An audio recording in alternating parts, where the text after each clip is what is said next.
జ్ఞానం ఒక్కటే ముక్తి మార్గం.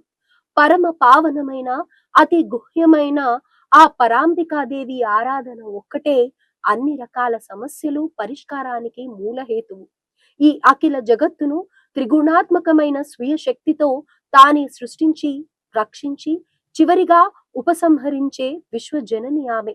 పంచభూతాలు, కర్మేంద్రియాలు, జ్ఞానేంద్రియాలు అన్నీ ఆ తల్లి రూపమే. ఆ శక్తి మోహ విలాస లీలలు వర్ణనాతీతం. నిర్గుణ స్వరూపిణి అయిన ఆ జగదాంబిక సర్వ చైతన్య శక్తి. చేతులెత్తి మొక్కితే చాలు, మనస్సు పెట్టి ధ్యానిస్తే చాలు, అమ్మ అండ లభించినట్టే, కొండంత ధైర్యం తోడున్నట్టే. అలాంటి శక్తి ప్రదాయిని మహాలక్ష్మీదేవి ఆ రూప విశేషాలేమిటో ఒక్కసారి చూద్దాం.